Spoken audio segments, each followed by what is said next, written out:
Eh, Creo que ya se está preparando para transmisión. Muy Ok. bien, muy bien. ¿Y a dónde vas a transmitir? ¿A la AML? AML. Ah, perfecto. Pues ya, si Perfecto. quieres. Muy bien. Entonces, en cuanto empiece a transmitir, ya se está transmitiendo. Ok. Ah, perfecto. Pues ya. Aquí dice que se está transmitiendo. Ok, perfecto. Muchas gracias, Odette y Alan. Bien. Vale. eh, Iniciamos el día de hoy la sesión del taller de didáctica de la lógica en este día, 23 de mayo. Es nuestra sesión 6 del ciclo La enseñanza de lógica y argumentación en la educación media superior y superior. Y tenemos el gusto de tener a cargo de esta sesión al doctor Carlos Andrade Espino, que nos va a cuyo título de la sesión del taller es la Asamblea en el Salón de Clases, una estrategia para aprender a argumentar y aprender a enseñar. Primero presento a Carlos. Carlos es licenciado y maestro en filosofía por la Facultad de Filosofía y Letras de la UNAM y también es doctor en educación por el Centro de Estudios Superiores en Educación. Imparte las asignaturas de Ética, Estética y Pensamiento Filosófico en México en los planteles 6 y 8 de la Escuela Nacional Preparatoria. Cursó el diplomado en argumentación organizado por el Instituto de Investigaciones Filosóficas de la UNAM y entre sus líneas de investigación se encuentra la filosofía de la cultura, la teoría de la argumentación y el uso de tecnologías digitales en educación. En 2023 obtuvo el reconocimiento Distinción Universidad Nacional para Jóvenes Académicos, otorgado por la UNAM. Pues bienvenido, Carlos. Entonces te dejamos la sesión a cargo. Muchas gracias. ¿Podemos dejar de compartir, por favor, la pantalla? Gracias para que Carlos pueda compartir lo que tiene preparado. Muchas gracias, David. Gracias, Abel. Gracias a todos los integrantes del taller de didáctica de la lógica por la invitación. Eh, Quiero agradecer especialmente que se abra un apartado para hablar sobre la enseñanza de la lógica en la educación media superior. Pues como lo mencionaba hace algunas sesiones, me parece que Jesús Castañeda hace falta acercarnos entre los niveles medio superior y el nivel superior, y ya no se diga los centros de investigación. Creo yo que hay un divorcio entre las actividades de investigación y de docencia, de tal manera que las actividades de docencia son casi exclusivas en los niveles medios, mientras que conforme se va subiendo en los niveles educativos, se privilegia al contrario la investigación. Entonces me parece que hay que cerrar esa brecha y hay que abrir espacios de diálogo y de intercambio entre profesores de distintos niveles, y por eso celebro que esta jornada del taller de didáctica de la lógica pues tenga ese tema. Eh, Voy a ver si puedo compartir, me dicen por favor si Gracias. lo logro.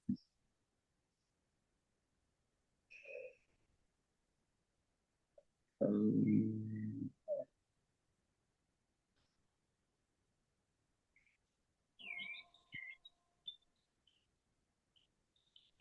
Perdón la interrupción. Odette y Alan, creo que hay gente en la sala de espera.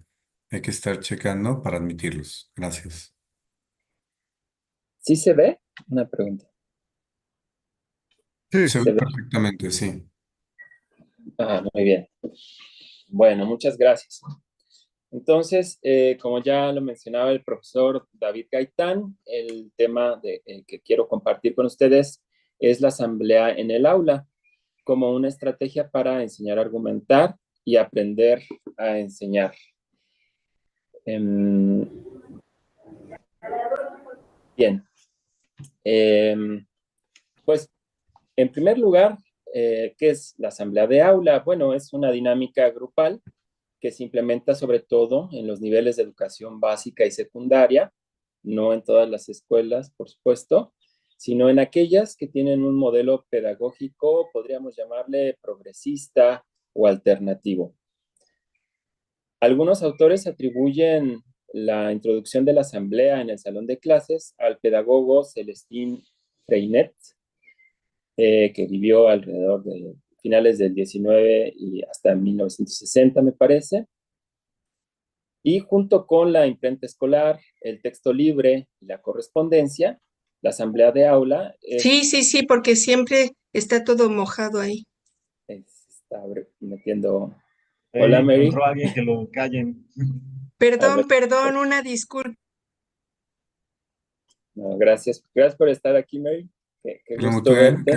Muchas gracias, Mary. No hay problema. Sí. Bueno, entonces, continuando, decía yo que la asamblea de aula es una de las llamadas técnicas Freinet, junto con otras, como son la imprenta escolar, el texto libre y la correspondencia.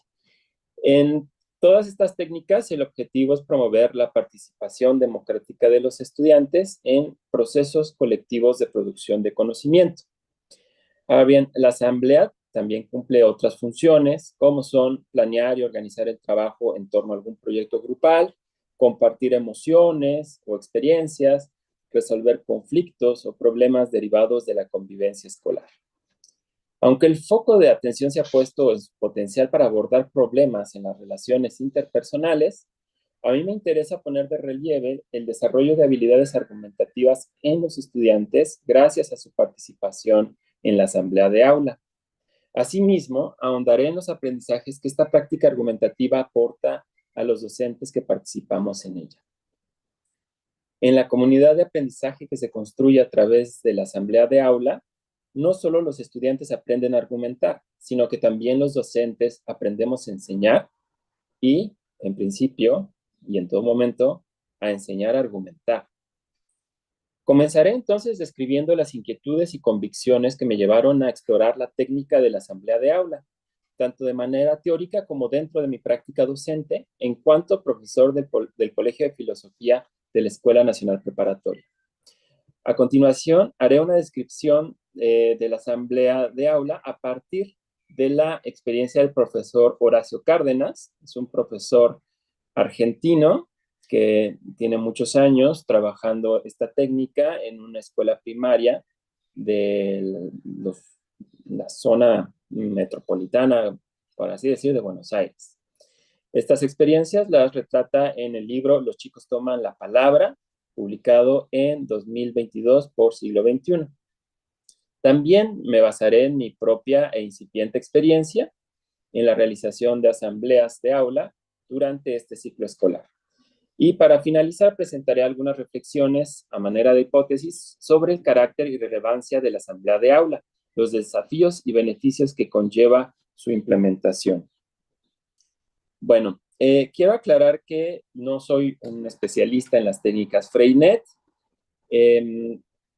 Llevo apenas un ciclo escolar tratando de aplicar esta técnica, pero los resultados que me dio me entusiasmaron mucho y por eso me atreví a compartir este trabajo en el taller de didáctica de la lógica, que es un trabajo en proceso, podría llamarse un proyecto de investigación, de tal manera que no puedo aportar aún, digamos, resultados consistentes, ni mucho menos hacer conclusiones.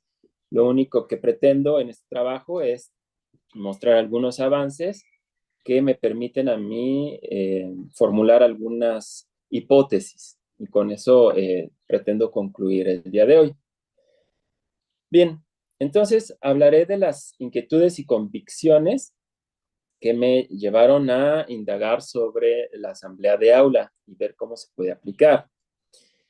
En cuanto a la inquietud, podría sintetizarse en que yo observo una importante carencia de cultura democrática y argumentativa en la sociedad y en las escuelas. Los estudiantes no aprenden a participar en prácticas deliberativas y los docentes no sabemos enseñar las habilidades requeridas para que los estudiantes participen en estas prácticas. Y frente a este problema, mi convicción es que la escuela y la lógica pueden, incluso deben, contribuir a la promoción de la cultura democrática y para ello necesitan modificar la manera en que operan y enseñan en un sentido democrático. Encuentro ecos en los planteamientos de John Dewey y de Celestine Freinet. Por ejemplo, John Dewey decía que la democracia es una forma de vida que se basa en una fe activa en las posibilidades de la naturaleza humana. Esta fe puede ser promulgada en estatutos, en leyes, pero se queda solo en los papeles, a menos que se ponga en vigor en las actitudes que los seres humanos muestran entre sí en todos los incidentes y relaciones de la vida diaria. Yo agregaría en todos los ámbitos, como la escuela. Y en este sentido también Freinet menciona que la democracia del mañana se prepara con la democracia en la escuela. Entonces hay que ser consistentes. Un régimen autoritario en la escuela no sería capaz de formar ciudadanos demócratas, dice Freinet. Bien, entonces, para ilustrar lo que acabo de mencionar, quiero relatar 3 escenas para, digamos, ponerle carnita, para visualizar estos problemas. Lo que voy a narrar a continuación es producto de mi experiencia. Tal vez algunos colegas estarán de acuerdo conmigo, otros probablemente no, pero bueno, quiero ilustrar lo que acabo de mencionar. Entonces, la primera escena se produce en la clase de lógica.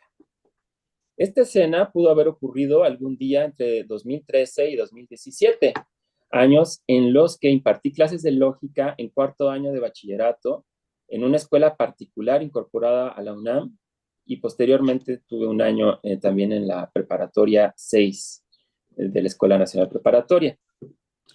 Estos años, bueno, trabajé con el programa de lógica de la Escuela Nacional Preparatoria de la UNAM, que se mantuvo vigente desde 1996 hasta 2016. Se trataba de un programa muy ambicioso con una cantidad abrumadora de temas, en su mayor parte apegado al manual que todos conocemos de Copy y Cohen, Introducción a la Lógica. Algunos temas me parecían muy relevantes para la formación académica y el desarrollo integral del alumnado, como el análisis de argumentos, el reconocimiento de falacias o la distinción entre tipos de argumentos, inductivo, deductivo, analógico. Pero otros temas, a decir verdad, me resultaban muy difíciles de abordar de manera significativa, es decir, de poner de manifiesto su utilidad. Me refiero, por ejemplo, a las llamadas inferencias inmediatas, como la conversión, la oversión, la contraposición, y la clasificación de los 15 modos válidos de silogismo con sus nombres para aprendérselos, o también los ejercicios maratónicos de tablas de verdad y de deducción natural, claro, después de haberse memorizado 10 reglas de equivalencia y 9 de inferencia. Bueno, cuando veíamos estos temas, no faltaba algún alumno que se acercaba para preguntarme, profesor, ¿y esto para qué nos sirve?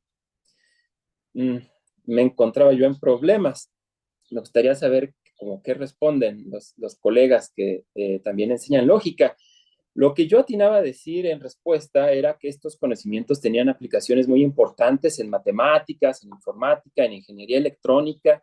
Les mostraba, por ejemplo, videos de cómo se producen los procesadores con compuertas lógicas y demás, ¿no? Bueno, pero y para quienes no planean estudiar estas carreras, quienes no piensan dedicarse a diseñar circuitos lógicos, a programar, digamos, por ejemplo, para el estudiante que quiere estudiar filosofía o que quiere estudiar biología, bueno, en esos casos, para intentar convencerlos de la utilidad de la lógica, argumentaba que estos contenidos nos ayudan a desarrollar habilidades de pensamiento abstracto, justo como las matemáticas. Para rematar, concluía con algo que tal vez es el caballito de batalla de muchos de los profesores de lógica, que es la siguiente sentencia. La lógica te enseña a ordenar el pensamiento y a pensar con claridad. Bueno, sería algo maravilloso, ¿no? Si la anterior afirmación fuese cierta, entonces no habría nada más útil y valioso que estudiar lógica. Pero me pregunto, ¿acaso es cierta? ¿Qué lógica es la que nos enseña a pensar correctamente? ¿Qué pensamiento es el que la lógica clásica y moderna, que es la que se ve en los cursos de lógica, al menos de la Escuela Nacional Preparatoria, qué pensamiento es el que estas lógicas nos permiten ordenar? A mi modo de ver, estas dos preguntas apuntan a la letra chiquita, digamos, a los términos y condiciones que los docentes deberíamos revisar, tener presentes y exponer a los alumnos si pretendemos seguir vendiendo el estudio de la lógica como el estudio del pensamiento correcto. Ahora paso a la segunda escena. En las escenas que siguen quisiera mostrar situaciones en las que el estudio de la lógica podría ser de mucha ayuda y sin embargo considero que no lo es. Me refiero a situaciones en las que tenemos que dialogar con otras personas de nuestro entorno para tomar una decisión y resolver un problema común. Entonces paso a la segunda escena. En esta escena es una asamblea estudiantil en el patio de la escuela y pudo haber ocurrido algún día, digamos, entre 2017 y 2024, años en los que me he desempeñado como docente de ética, estética y pensamiento filosófico en México en la Escuela Nacional Preparatoria. Durante estos años, algunos colectivos convocaban asambleas estudiantiles en la cisterna, es decir, el patio que se encuentra a un lado de la biblioteca de la Preparatoria 6 Antonio Caso, para acordar acciones relacionadas con problemas suscitados en su entorno. Por ejemplo, los daños que ocasionó el sismo de 2017, el ataque que algunos estudiantes sufrieron en la explanada de rectoría a manos de grupos de choque, también llamados porros, o los frecuentes casos de violencia de género, acoso o maltrato que padecen principalmente las mujeres estudiantes.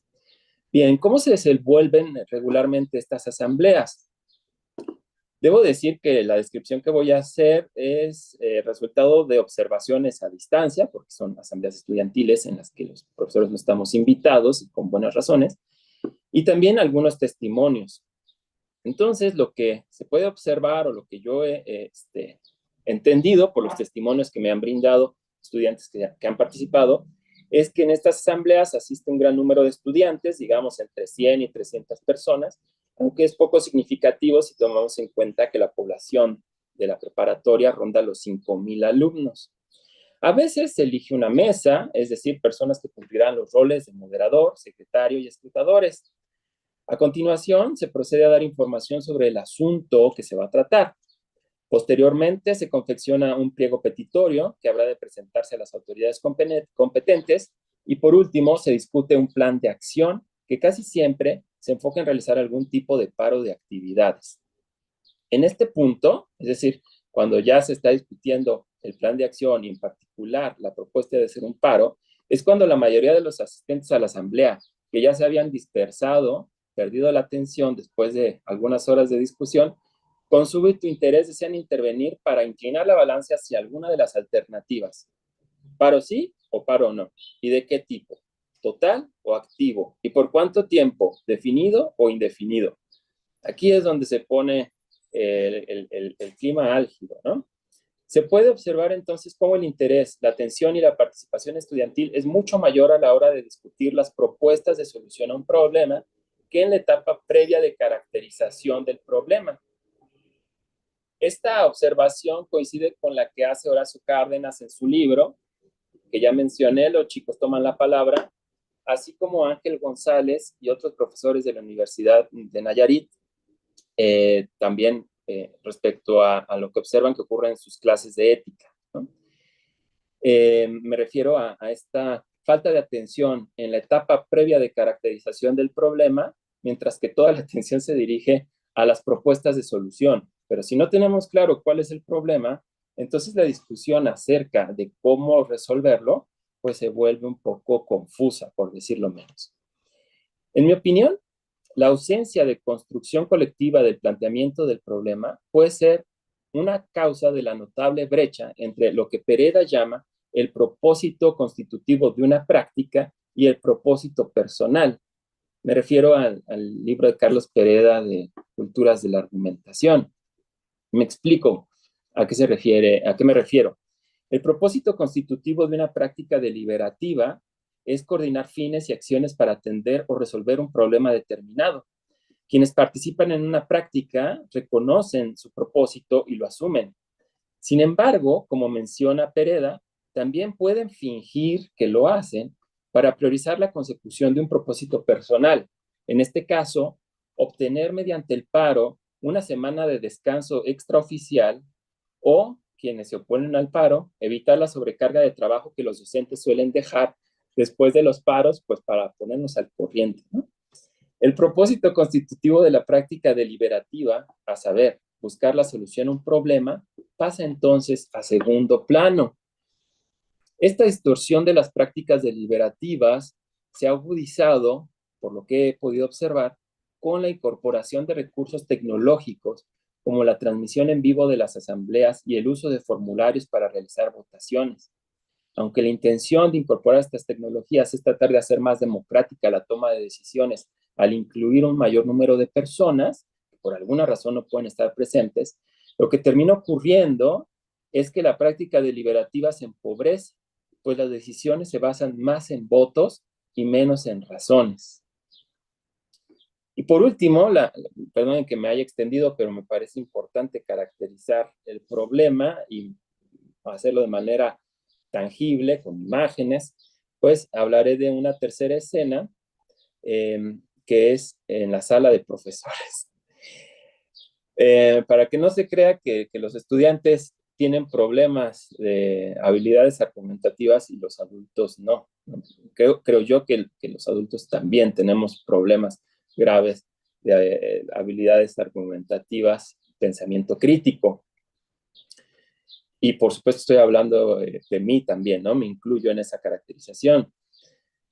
Bueno, en esta segunda escena, los protagonistas somos los adultos o podríamos algunos decir los chavorrucos. Y como ya decía, considero que también es un problema de los adultos la carencia de habilidades argumentativas y incluso diría tal vez es peor. Y para ello no tenemos que remitirnos al patético espectáculo que hemos visto en los recientes pseudodebates presidenciales. Yo propongo fijar la mirada más cerca en nosotros mismos como docentes de filosofía o de lógica. Un día cualquiera, después de enfrentar una clase difícil en la que los estudiantes no tuvieron empacho en demostrar su desinterés, con gestos que rayan en el desafío, como quedarse dormidos, jugar videojuegos en el celular o hacer tarea de otras asignaturas, nos dirigimos al salón de maestros completamente abatidos. Y no es para menos. Dedicamos horas previas a la clase para investigar sobre el tema, diseñar diapositivas o elaborar un dilema moral para debatir. Y sentimos que, con la respuesta de los estudiantes, todo ese trabajo se va a la basura. Así pues, cuando la hora termina, damos gracias y nos dirigimos a recobrar aliento al salón de profesores. Ahí nos encontramos con otros colegas y procedemos a externar nuestras quejas. Oye, ¿tú tienes a los del grupo 500 y tantos? Son terribles. Nada les importa más que revisar su celular. Son completamente apáticos. No les interesa aprender, ni les preocupa a qué se van a dedicar cuando sean grandes. Yo, cuando tenía su edad, las cosas eran diferentes. Había respeto hacia los mayores. Anotábamos todo lo que el profesor nos enseñaba. Ahora, en cambio, solo le hacen caso a la televisión, a lo que ven en las redes. Como en el meme ese que te mandé, ¿sí lo viste? Donde sale que la gente ahora sigue más los consejos de cualquier influencer que los de un profesor universitario. ¿Dónde quedó el pensamiento crítico? Bueno, ahí le dejo con este diálogo que me inventé, este monólogo que me inventé. Probablemente algunos estén familiarizados con esta clase de quejas, pero me gustaría retomar esa pregunta, la pregunta del final: ¿dónde quedó el pensamiento crítico? Ya no como un reclamo dirigido hacia otros, hacia los estudiantes, sino como una invitación al autoexamen. Haría yo las preguntas: ¿tenemos nosotros como docentes esas habilidades de pensamiento crítico, esas habilidades argumentales que pretendemos enseñar a nuestros estudiantes? Y no solo como un contenido más de nuestros programas de estudio, sino como el centro, el oficio y la razón de ser del quehacer filosófico. En nuestras clases logramos transmitir estas habilidades y actitudes a nuestros estudiantes. Cuando nosotros fuimos estudiantes, ya sea del bachillerato o de la carrera de filosofía, ¿Tuvimos maestros que nos enseñaran esto mismo? Bueno, yo frente a estas tres preguntas, con todos los matices y valiosas excepciones que se podrían mencionar, respondería de manera negativa. En general, creo que los docentes tenemos, y me incluyo, pocas habilidades argumentales y de pensamiento crítico, lo cual se explica en buena medida por el tipo de formación que recibimos en la carrera una formación centrada en el conocimiento erudito de la historia de las ideas, como ya lo señalaba Ángel González y los compañeros de la Universidad Nayarita. De este modo, cuando nos toca asumir el rol docente, nos vemos en la alternativa de reproducir el estilo de enseñanza monológico y erudito que aprendimos en la carrera, o bien nos arriesgamos a seguir la vía dialógica del aprendizaje basado en problemas, para lo cual estamos escasamente preparados, de modo que la discusión degenera en una mera yuxtaposición de opiniones y descalificaciones sin llegar a ninguna conclusión o acuerdo, incluso sin siquiera haber puesto en claro el problema que se discute. Creo que nos falta mucho, pero lo más grave es que como docentes carecemos de espacios de reflexión y deliberación sobre los problemas que afrontamos en nuestra labor cotidiana. Los espacios institucionales, cuya intención es promover la reflexión y mejora de la práctica educativa, me parece, están lejos de lograrlo. Se quedan a medio camino, más cerca de la catarsis en que se convierte la sala de maestros que en un auténtico espacio de reflexión y mejora. Pero bueno, dejo aquí este punto, pues no es el motivo del trabajo. Y aprovecho como comercial. Yo me inscribí al curso de educadores críticos que está organizando Raimundo Morado. Me parece muy valioso que se den estos cursos y creo que sería algo casi que obligatorio para todos los docentes. Espero aprender mucho de ese curso y bueno, que el trabajo que hacemos en las aulas entonces pueda mejorar. De manera ya en breve, en resumen, entonces, ¿cómo se relacionan las tres escenas que he descrito? ¿A qué problema apuntan? Creo yo que apuntan a dos problemas. El primero, que la enseñanza de la filosofía y la lógica no ha cumplido con la función de promover en los estudiantes el desarrollo de habilidades y actitudes para la argumentación pública y aportar de esta manera a la consolidación de la democracia en todos los ámbitos de la sociedad, empezando por la escuela. Esto era algo que ya Guillermo Hurtado señalaba hace, yo creo, más de 10 años. Sí, más de 10 años. Después de la polémica suscitada en relación con la reforma integral a la educación media superior que impulsó el gobierno de Felipe Calderón, ya en ese momento Guillermo Hurtado señalaba que la lógica, si bien tiene un papel muy importante que cumplir y aportar en la consolidación de una cultura democrática en nuestras sociedades que de papel quieren serlo, pues no lo está haciendo. La lógica no está cumpliendo ese papel. Y ya Hurtado señalaba, pues que eso era consecuencia de la manera en que se enseñaba lógica y de los contenidos que se enseñaban en los cursos de lógica. Bueno, ese diagnóstico que hacía Hurtado me parece que sigue siendo actual, aunque hay que decir, se han generado algunos cambios, no muy grandes, pero sí a nivel de la Escuela Nacional Preparatoria, por ejemplo, el programa actualizado de lógica que entró en vigor en 2016, pues ya incorpora algunos contenidos de pensamiento crítico, de lógica informal, de teoría de la argumentación, pero creo que lo hace todavía de manera muy tímida, insuficiente, y de tal manera que no sigue quedando a deber, digamos, la enseñanza de la lógica en ese aspecto.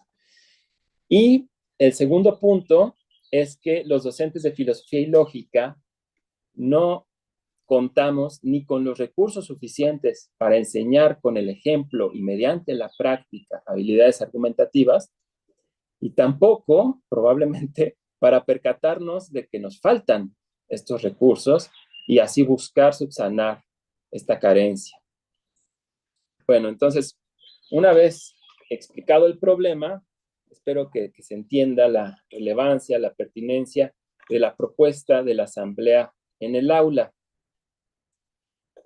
Ante los problemas ya mencionados, propongo la práctica de la asamblea de aula como un medio para que los estudiantes aprendan a argumentar y el docente aprenda a enseñar a argumentar, entre otras cosas. Y también como un fin. El fin es crear espacios de convivencia democrática en las escuelas donde los conflictos puedan abordarse mediante el diálogo sin recurrir a la violencia. A continuación, describiré la práctica argumentativa que tiene lugar en la asamblea en el aula. Para ello, entonces, describiré los propósitos, temas, reglas, funcionamiento y roles que la caracterizan. Posteriormente, expondré 2 ejemplos, pero bueno, ahora veamos cuáles son los propósitos y problemas que se abordan en una asamblea en el aula. La asamblea en el aula tiene como propósito general, en primera instancia, resolver un problema que afecta o interesa al grupo escolar. De este objetivo se derivan 2 propósitos más, que no por ser derivados tienen menor importancia. Construir conocimiento colectivo acerca de sí mismo, el grupo y la realidad circundante. Y el tercero, transformar las relaciones sociales en el grupo y fuera de él, a fin de resolver conflictos y establecer vínculos operativos. Esos, digamos, son los 3 propósitos generales. Ahora bien, dependiendo de la naturaleza del problema, se generan propósitos específicos. Por ejemplo, si el problema es la pérdida de un útil escolar, entonces el propósito será encontrarlo, identificar la causa del extravío o identificar a la persona que de manera deliberada o por accidente lo tomó. Si el problema es que un compañero abandona la escuela porque se muda a otra ciudad, entonces el propósito será comunicar sentimientos y despedirse. Si el problema es la carencia de materiales escolares, entonces el propósito será planear acciones y organizar comisiones para disponer en el aula de una caja de útiles, una biblioteca, una ludoteca, etcétera, con sus respectivos responsables. Otros problemas que se pueden tratar, de acuerdo con Cárdenas, el profesor argentino que les comenté al inicio, son el paso, por ejemplo, el paso de la preparatoria a la universidad, el mal estado de las instalaciones, la realización de un festejo o proyecto grupal, la elaboración de un reglamento interno, las peleas entre compañeros, incluso los conflictos entre estudiantes y docentes. Y yo agregaría, porque eso es lo que yo trabajé, la evaluación y planeación de las actividades académicas. Como se puede observar, los asuntos a tratar en una asamblea no necesariamente son problemas en un sentido negativo, esto es, situaciones que impliquen algún daño o sufrimiento. También puede tratarse de temas festivos, conmemoraciones o celebraciones. Así pues, el abanico de problemas o asuntos y propósitos a los que puede abocarse una asamblea es muy amplio y no puede delimitarse de antemano, pues está abierto a las vivencias, necesidades e inquietudes a lo largo del tiempo en cada grupo escolar.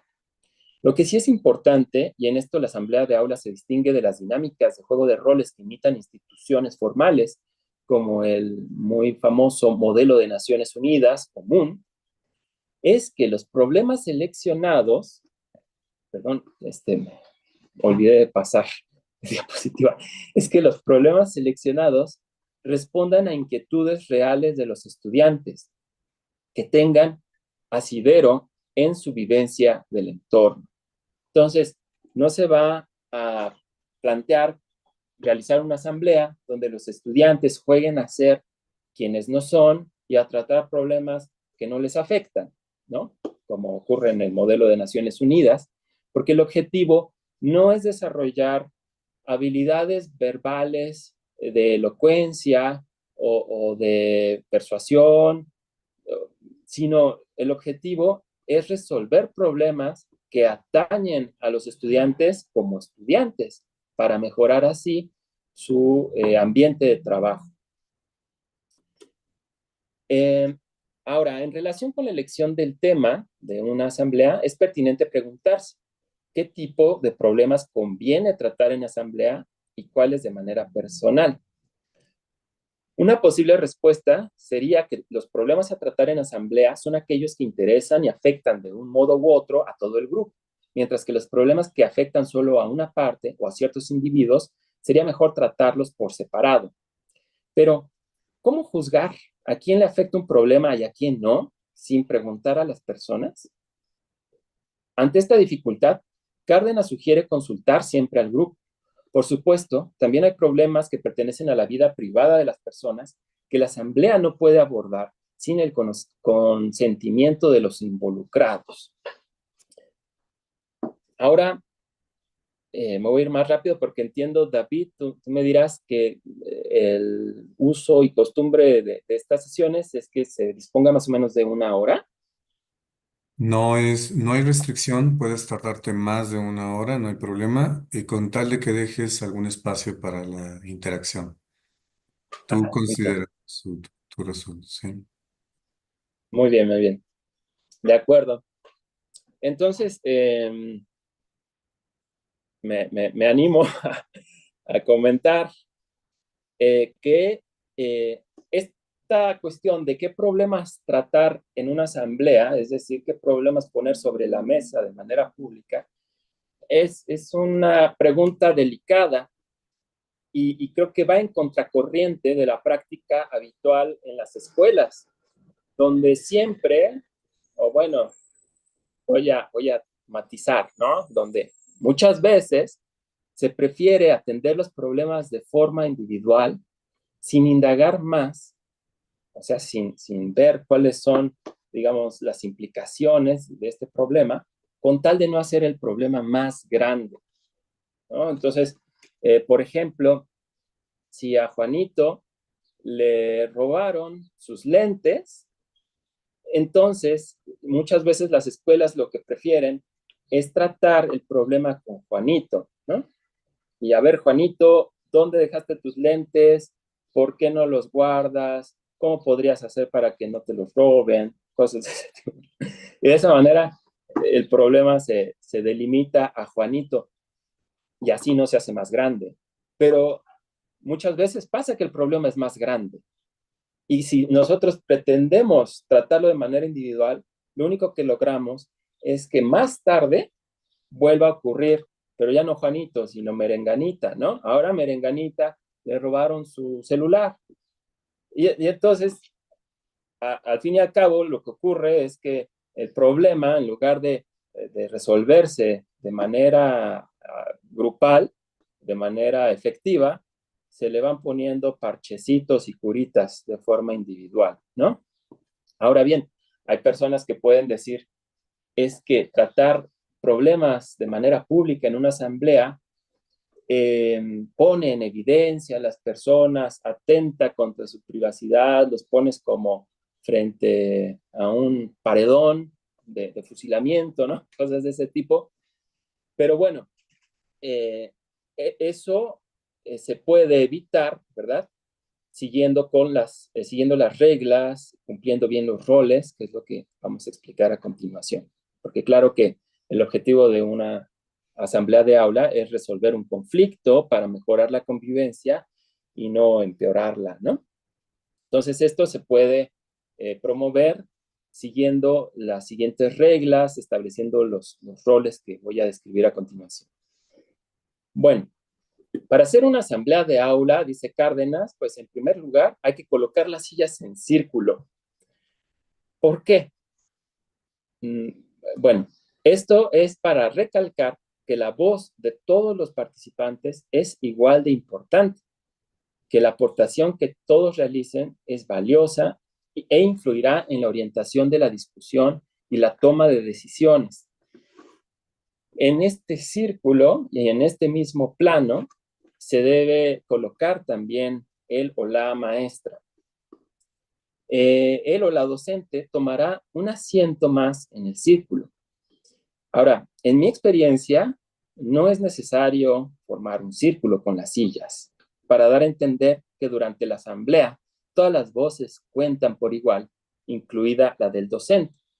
A mí, al menos, con los estudiantes de sexto año de bachillerato, con quienes implementé las asambleas, me bastó con decir esto mismo, ¿no? Que todas las voces contarán por igual, incluida la del docente. Entonces, en algunas ocasiones, los estudiantes sí accedieron a formar el círculo, en otras veces no, como que esa idea de formar un círculo les genera un prejuicio, les choca un poco. A veces lo que aceptaron fue formar una media luna para tener de frente el pizarrón. Entonces, esta disposición espacial no es así como obligatoria, creo yo, ¿no? Lo que es importante es dejar en claro y tener claro todo su sentido. Una vez acomodadas las sillas en la disposición preferida, se mencionan o recuerdan los propósitos generales de una asamblea de aula, que son los que acabo de mencionar anteriormente, y se enlistan reglas básicas. 1, mano alzada para pedir la palabra. 2, escuchar con especial atención. 3, respetar los turnos. 4, respetar también las ganas de callar. 5, decir las cosas considerando al compañero, enfrentando acaso sus ideas y no atacando a las personas. Estas son las reglas que propone Horacio Cárdenas en su libro. En los ejercicios que llevé a cabo en mi salón de clases, precisé también que durante la asamblea todos los participantes podían expresarse libremente, con responsabilidad y respeto, claro está, pero sin temor a recibir represalias de mi parte o de cualquier otro por el hecho de estar en desacuerdo o diferir. Se trató entonces de una especie de juramento en el que todos se comprometen a respetar, escuchar y dar el mismo valor a la palabra del otro, aunque se haya en desacuerdo con nuestro punto de vista o nos cueste trabajo entender lo que quiere decir.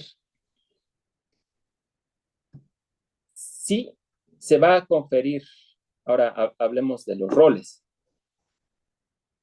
Si se va a conferir la función de moderación y relatoría a los estudiantes, como fue en mi caso, entonces hay que explicar cuáles son las tareas que deben cumplir, tanto la moderación como la relatoría. Horacio Cárdenas, que trabaja en primaria, él sostiene que para los niños es muy difícil hacerse cargo de estas funciones y por ello defiende que es mejor que el docente sea quien se haga cargo de la moderación y de la relatoría. Hay otro autor de Perú que también tiene trabajo en aula, se apellida Caroso, y él menciona que, bueno, cuando ya son más grandes los niños, sí es posible y conveniente que las funciones de moderación y relatoría la tomen algunos estudiantes que de manera voluntaria se propongan. Y fue mi caso, yo también hice eso. Pedí a los estudiantes del grupo si alguien quería ser moderador, relator. Claro, antes les expliqué en qué consistían esas funciones.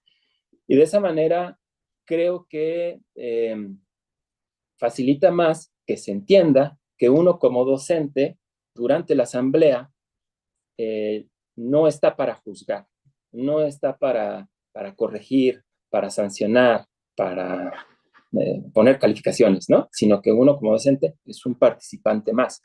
Entonces, a mi modo de ver, si se puede encargar estas funciones de moderación y relatoría a los estudiantes, es lo mejor, ¿no? Pero bueno, hay que ver siempre las circunstancias. Ahora, brevemente describo cuáles son las funciones de moderación y de relatoría. La función de moderación es llevar la lista de oradores, dar la palabra, priorizar a las personas que han hablado en menos ocasiones, llamar al orden y al respeto en caso de que se presenten interrupciones o agresiones, controlar el tiempo de las intervenciones y controlar el tiempo que se destina a cada etapa o punto de la asamblea. A la moderación también le corresponde orientar la discusión consultando a la asamblea si hay personas interesadas en tomar la palabra, si se considera que un asunto ha sido suficientemente discutido, si hay acuerdo en las propuestas planteadas y si se puede pasar a los siguientes puntos o en caso de que se hayan agotado, concluir la asamblea. Se precisa además que el moderador tiene derecho a pedir la palabra como cualquier otro integrante de la asamblea, pero no tiene permitido darse a sí mismo la palabra sino hasta que le toque su turno. A veces los moderadores pues adquieren este rol que tenemos los maestros, ¿no? De monopolizar el micrófono, y hay que dejarles en claro que eso no es el punto. Y la función de la relatoría es anotar en una hoja, o en mi experiencia, en mi caso, en el pizarrón, los problemas a tratar, registrar los puntos de vista y las propuestas vertidas. Al final de la sesión, da lectura al acta y recolecta las rúbricas. Bueno, entonces, ya que el grupo tiene en claro las funciones de moderación y relatoría, como les decía, se solicita voluntarios para desempeñar estos papeles. Es importante, yo descubrí, que el grupo participe en la aprobación de los estudiantes que de manera voluntaria se postulen para desempeñar dichos roles. Para esto se puede realizar una votación. Bueno, durante las asambleas, las intervenciones del docente, ya sea que asuma el papel de moderador y relator o bien que sea un participante más, las intervenciones del docente durante la asamblea, sugiere Cárdenas, y yo estoy de acuerdo con él, se deben limitar a formular preguntas, recordar acuerdos o planteamientos de asambleas pasadas y proporcionar información que pueda ser útil a la argumentación de los estudiantes.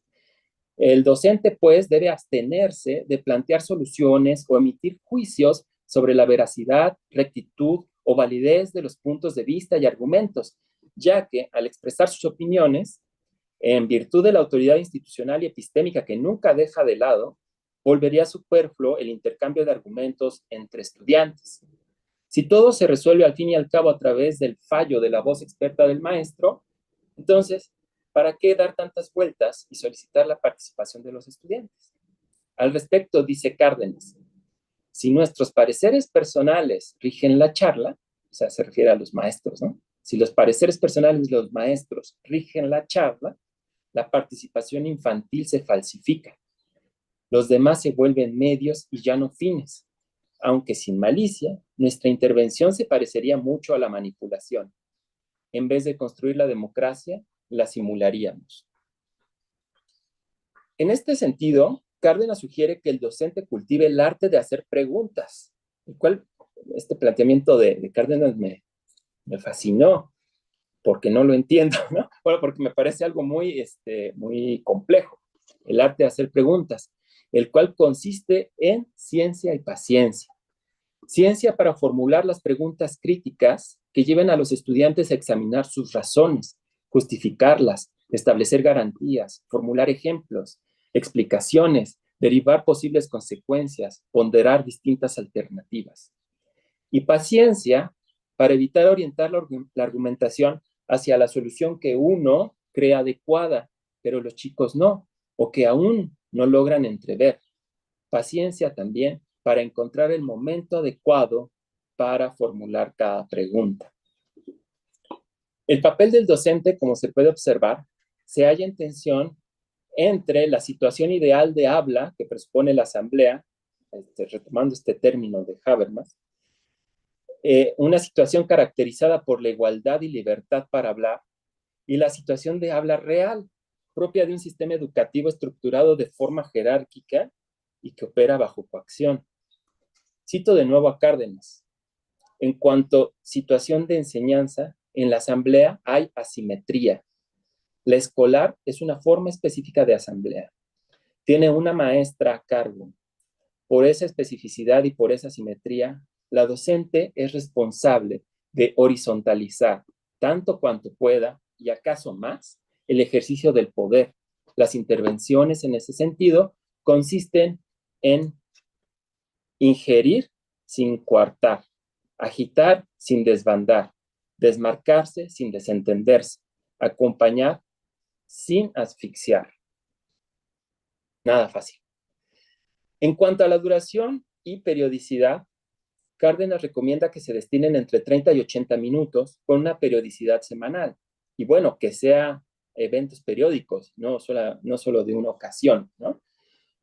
Pensando que es una práctica y como decía Aristóteles, una golondrina no hace verano, ¿no? Entonces hay que practicar para que las habilidades que supone la asamblea, las habilidades y las actitudes puedan realmente enraizarse. Yo coincido con la duración estipulada, entre 30 y 80 minutos. Ya más de 80 minutos es mucho, se pierde la atención, incluso en alumnos de bachillerato, incluso en adultos, me atrevería a decir, y 30 minutos es muy poco. En cuanto a la periodicidad, pues en mi caso intenté llevar a cabo una asamblea al final de cada periodo, que son más o menos cada 2 meses. Ahora pasaré a ejemplos.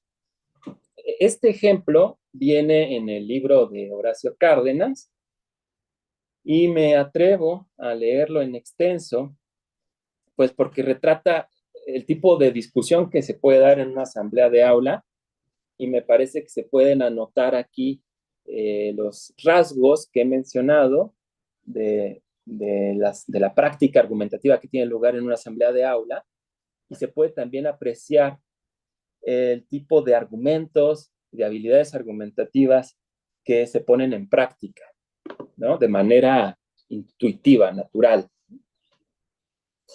El candado perdido. Esta es la situación. La puerta del salón de 5º grado tiene un candado minúsculo que se usa para que nadie entre a este salón durante los recreos. Esta medida responde más a una sensación aparente que a dificultades reales. Nunca les faltó ningún material. Pero como fue una decisión colectiva, se aceptó. Hay un estudiante que es el encargado del candado y este encargado lo cierra cuando salen todos al patio, cuida la llave y luego abre para seguir con las clases. Un día, el candado desaparece entre la 3ª y la 4ª hora. Evelyn lo tenía y ahora no lo encuentra. Buscan por todos lados hasta que una expedición sale del aula y regresa con el objeto perdido. Estaba en el baño. Misterio. Entonces, aquí viene el problema. La asamblea de la última hora retoma la pregunta. ¿Cómo llegó el candado al baño? Pensamos que pudo haber sido Paulo, arranca Gabriel, aunando la postura de varios que asienten circunspectos. Obsérvese la manera en que formula su tesis, con un matizador modal. Así me sorprendo por su convicción. ¿Y en qué se basan para decirlo? Este es un ejemplo de las preguntas que el docente en la asamblea de aula debe hacer. Fue el único que dijo que lo vio en el baño, y ahí estaba. Santiago aporta su prueba. Él es el que se dio cuenta de que faltaba, sospecha Nati. Pero cuando fuimos a buscarlo, no dejó que miren en el inodoro y al final estaba ahí, delata Kevin. Sí, y en la 3ª hora fue al baño solo, revela Eric, sorprendido. Aquí vemos cómo entre 4 personas se va construyendo un argumento complejo, ¿no? Me gustaría tener más tiempo para analizarlo y discutir con ustedes cómo lo ven, pero sigo adelante. Natalia también fue al baño, señala Aileen, mostrando lo atentos que están a cada movimiento cotidiano. Entonces, tenemos aquí, podría pensarse una teoría alternativa, ¿no? Un punto de vista diferente, porque hay 2 posibles culpables de la desaparición del candado, Paulo y Natalia, ¿no? A mí me parece que también se puede interpretar como una recusación en el sentido que plantea Uber Marró en la dialéctica de los argumentos. ¿Por qué? Bueno, pues porque este señalamiento de Aileen lo que menciona es que el hecho de que Paulo haya ido al baño no es razón para pensar que él fue quien escondió el candado. Retomando la narración, dice, pero el candado apareció en el baño de varones. Sostienen quienes no imaginan a Natalia traspasando semejante barrera de género. Vemos aquí una garantía implícita. Las mujeres, no entran a los baños de varones. Además, Paulo estaba sentado al lado de Evelyn, comenta Ivana, agregando una palada de tierra. Paulo mira, mientras la evidencia en contra se le acumula, tiene todas las de perder. Encima, al verlo enmudecido, Melissa refranea. El que calla, otorga. Una razón adicional más. Sustentada en la evidencia en flagrancia de que no está hablando, ¿no? Está callado. Sin tomar posición explícita, el profesor hipotetiza. Y si hubiera sido él, ¿por qué lo habría hecho? Vemos entonces cómo con esta pregunta el docente pide que se generen hipótesis causales, ¿no? O sea, que se generen razonamientos abductivos, podríamos decir. Sí, Paulo, ¿por qué lo hiciste? Melissa convierte mi condicional en su perfecto indicativo. Como Paulo sigue en silencio, la asamblea se desborda en conjeturas. Para llamar la atención, para sentirse importante, por gracioso, para asustarnos. ¿Será porque está enojado? Tal vez la atención que no recibe en casa la quiere tener acá, dice Nicole. Solo queremos saber, Paulo, no te vamos a hacer nada. Sí, dale, no la vuelvas peor. Peor, se van a cansar. Es mejor para que te desahogues, para sacarte la culpa.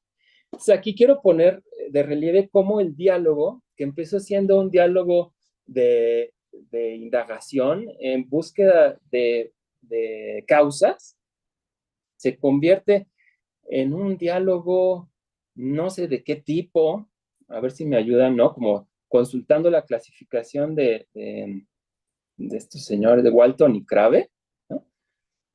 Donde ya están dando por supuesto que, o están dando por comprobado que Paulo fue el que tomó el candado. Aquí el punto ya no es convencer a Paulo, o mejor dicho, ya no es convencerse de quién perdió el candado, porque ya lo saben, sino más bien es tal vez persuadir a Paulo de que es mejor para él que reconozca su falta y se disculpe, ¿no? Para sacarte la culpa. ¿Cómo acabó este relato? Bueno, dice Cárdenas, la profundidad de las intervenciones me deja atónito. Al análisis comprensivo y pertinente le suman una calidez humana deliciosa. Paulo no dice nada con la boca, pero con los ojos titilantes y el suspiro hondo, demuestra que fue él, que tienen razón, que escuchó, que se arrepiente y que le encantaría decirlo, pero por ahora no se puede. Queda tan claro que nos saludamos sin reproches, sin castigos, hasta la próxima asamblea. Era tan claro que solo faltaba esperar. A los 2 días, Paulo se acerca y me entrega una cartita. Si la oralidad no es su medio, la escritura lo es menos. Pero se sentó y escribió. Eso que no pudo confesar con la voz, lo dejó en el papel. Si bien no era yo quien debía perdonarlo, las disculpas eran sinceras. Fue hasta donde llegó. Es bastante, es más que suficiente. Y aquí está el papel. Lo que yo alcanzo a entender de la letra de Paulo es, profe, yo fui el que robó el candado y no sé para qué lo hice, pero me arrepiento y te pido disculpa. Entonces, así concluyó esta asamblea. Ahora, les voy a contar respecto de mi experiencia, que es bastante diferente.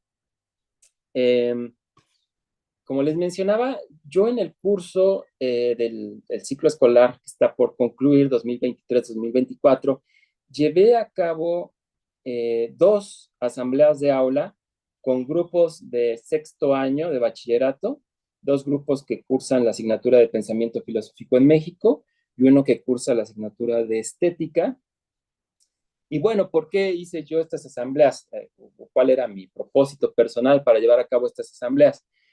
Esto fue porque yo, cada que termino un periodo, que les doy sus calificaciones a los estudiantes, reservo un momento para preguntarles qué les ha parecido el curso, qué piensan acerca de las formas de trabajo, de las actividades, de los temas, de los materiales, de las formas de evaluación.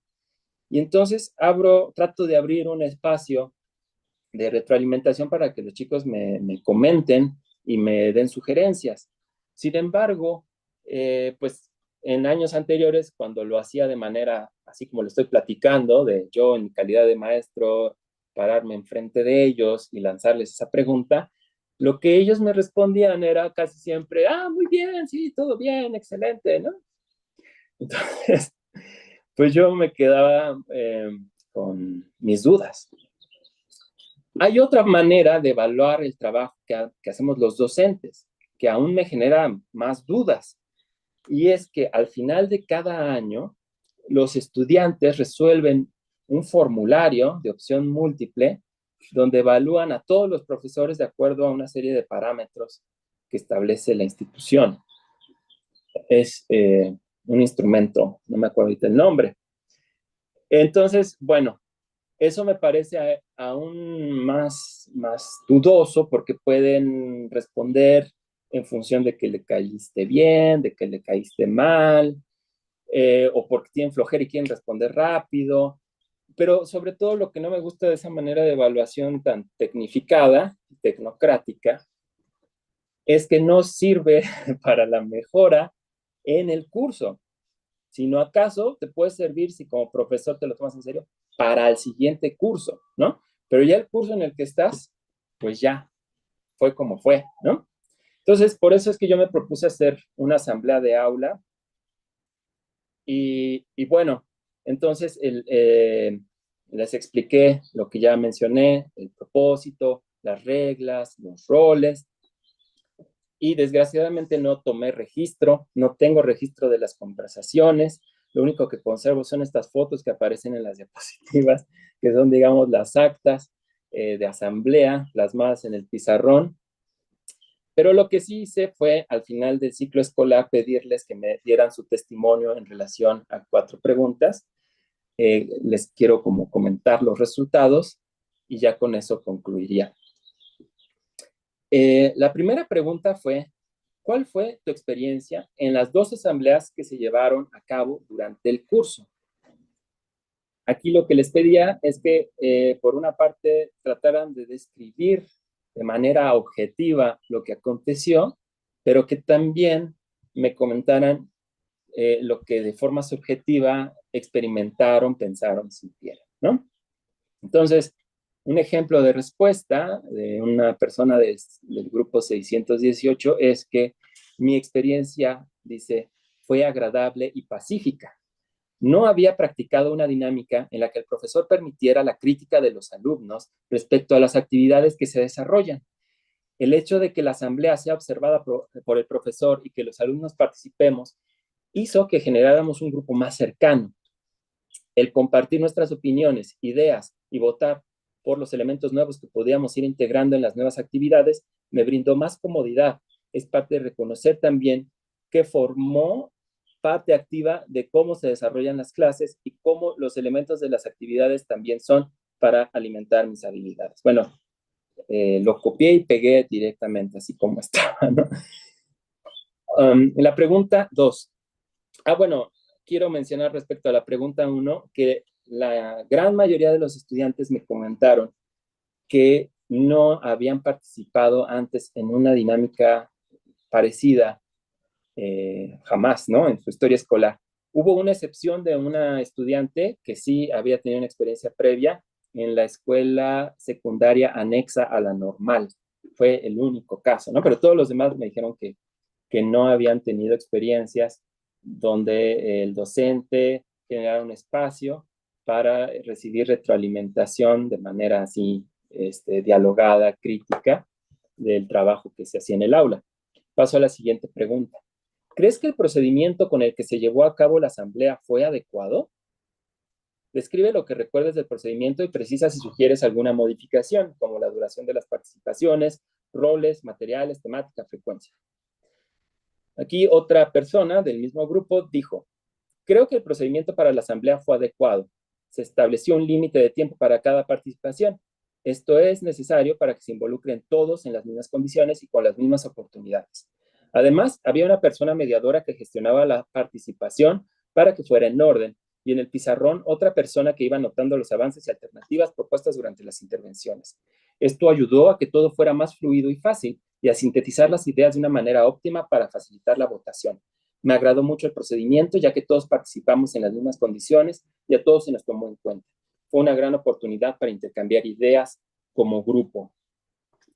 Bueno, esto del límite de tiempo por intervención, yo considero que es algo importante de establecer en las asambleas sobre todo de bachillerato, donde suele pasar que algunas personas nos gusta hablar mucho y escucharnos, ¿no? Entonces nos embelezamos escuchando nuestra propia voz y si no se le pone un límite, entonces la igualdad de oportunidad para participar se vuelve falsa, ¿no? La pregunta 3, ¿qué beneficios o perjuicios consideras que se generaron en virtud de la celebración de las asambleas? Aquí quisiera mencionar 2 respuestas. Creo que solo se generaron beneficios. Las clases se volvieron mucho más dinámicas y realizamos actividades muy divertidas en las que nosotros como estudiantes éramos los protagonistas de nuestro aprendizaje. Las asambleas generaron un ambiente de confianza en todo el salón. Eso fue increíble. La siguiente respuesta sí menciona lo que ella cree que fue un perjuicio, un daño, y es que a veces quitó un poco del tiempo para abarcar los contenidos del programa, que es algo que nos preocupa mucho a los profesores, ¿no? Pero pienso que los beneficios que se dieron para favorecer que el ambiente de la clase fuera mucho más libre, favoreció la dinámica dentro de la clase. Y por último, la pregunta 4. ¿Crees que realizar asambleas en el salón de clases pueda promover el aprendizaje en otras asignaturas y niveles educativos? ¿Por qué? Sí, más que nada porque muchos profes suelen ser orgullosos y les cala que les digan que podrían mejorar de su clase. ¿Qué podrían mejorar de su clase? A lo mejor, si pudieran elegir escucharnos, podría haber un mejor ambiente didáctico y de relación entre alumno-profesor. La siguiente respuesta dice, yo creo que sí, porque las asambleas propician un intercambio de ideas muy útil a la hora de proseguir con un curso académico. Genera interés en los estudiantes que se involucran y se sienten escuchados. Considero que podrían implementarse en todos los niveles educativos, desde preescolar hasta la universidad y los posgrados, ya que también aumenta la calidad y las habilidades de comunicación de los estudiantes, así como su asertividad y capacidad de argumentación y solución de problemas en equipo. Bueno, pues yo estaba tentado a poner esta respuesta que acabo de leer como conclusión de mi presentación, pero dije, no hay que ser tan perezosos. Entonces, a manera de conclusión, yo me llevo las siguientes reflexiones de estas experiencias, que como les comentaba, pues son a manera de, o como hipótesis, ¿no? No creo que en esta exposición haya brindado elementos como para establecer de manera concluyente estas tesis, pero bueno. Entonces, mis hipótesis y reflexiones son que la asamblea de aula constituye una práctica argumentativa auténtica que permite el desarrollo y la integración de múltiples habilidades argumentativas gracias a la riqueza de propósitos, problemas y tipos de diálogo que permite abordar. En segundo lugar, la enseñanza de la lógica, al menos en el bachillerato, creo que debe incluir prácticas argumentativas desde el inicio y durante todo el curso, y no dejarlas hasta el final, como ocurre en el programa actualizado de lógica. Hasta la última unidad, no recuerdo si es la unidad 5 o la 6, que se llama La lógica en acción, es cuando se piensa que los estudiantes van a aplicar, a poner en práctica lo que aprendieron en las unidades previas. Y eso me parece un grave error. Si hay oportunidad o si a alguien le interesa, después lo platicamos. Tercera reflexión, los cursos de lógica en el bachillerato, creo yo, que deben basarse en enfoques teóricos que entiendan la argumentación como práctica, como una práctica social, y no solo como razonamientos o inferencias. Cuarto punto, la asamblea de aula constituye un recurso muy valioso para mejorar la comunicación, el ambiente de confianza y la integración en el salón de clases. Quinto, la asamblea de aula es un medio inmejorable para la actualización docente, pues proviene de la reflexión colectiva sobre la experiencia que los docentes compartimos en clase con los educandos. Estos autores como Horacio Cárdenas y las personas que trabajan desde la perspectiva de la escuela moderna sostienen que las propuestas pedagógicas deben emerger de la práctica pedagógica, ¿no? de la práctica que los docentes realizamos en las aulas, con los estudiantes, reflexionando sobre ellas, no de escritorios, de investigadores o de burócratas que son ajenos a los contextos y a las prácticas. Y yo suscribo esa idea. Y por último, Mi reflexión es que la asamblea de aula requiere ciertas condiciones y disposiciones por parte de las autoridades escolares, desde los docentes hasta los directivos, para que se puedan llevar a cabo. Se requiere apertura a la crítica, humildad, disposición al diálogo, a la crítica y a la autocrítica, y en suma se precisa reconocer que los estudiantes son agentes de conocimiento y que los maestros aprendemos junto con ellos en una comunidad de aprendizaje. Bueno, ahí la dejo. Muchas gracias. No sé si haya preguntas, comentarios. Muchas gracias, Carlos. Ha estado muy interesante. Me ha gustado mucho. Tenemos varias preguntas. Primero, Raimundo Morado, por favor. Muchas gracias. Felicidades por este esfuerzo de enseñar a los alumnos a hacer asambleas. Es valiosísimo. En verdad les puede cambiar la vida, mejorar su vida muchísimo. No nada más en situaciones multitudinarias, sino incluso con su relación de pareja, su pensamiento personal, su trabajo, en cualquier ámbito. Así que esto es importantísimo lo que le estás tratando de enseñar. Y te agradezco el comercial sobre el diplomado sobre enseñanza a través del pensamiento autocrítico. Nada más quisiera mencionar que no va a ser un diplomado sobre lógica, sobre teoría de la argumentación, sino solo, ni siquiera en general de pensamiento crítico, sino solo sobre un caso especial del pensamiento crítico. Los casos en los que se usa el pensamiento autocrítico y en específico cuando se usa para enseñar, para moderación en clase. Entonces, no quiero que la gente se confunda y se vaya a inscribir pensando que va a aprender lógica. No es un diplomado de lógica, al menos en el sentido en que yo uso el término. Y eso me lleva a la pregunta que te quiero hacer. Porque cuando nos damos cuenta de que hay algo importante que enseñar, por ejemplo, estas habilidades para conducirse durante una asamblea, tendemos a tratar de forzarlo en algo que no lo incluye, sobre todo cuando no tenemos claro qué es lo que sí incluye. Estoy pensando en el caso de la lógica. Muchos no aprendemos lógica bien y entonces, para algunos, la lógica es la teoría de la inferencia. Las asambleas no entran ahí. No se trata de eso. Aunque se aplique inferencia ahí, eso es otra cosa. O tal vez pensamos en la lógica como enseñar a pensar mejor. Y entonces, ciertamente, yo creo que las asambleas serían un muy buen instrumento. Pero fíjate que son muy diferentes ideas de la lógica. Porque incluso cuando tienes un libro que se llama El arte de pensar, a veces no es el arte de pensar, sino el arte de inferir mejor. Y son cosas muy distintas.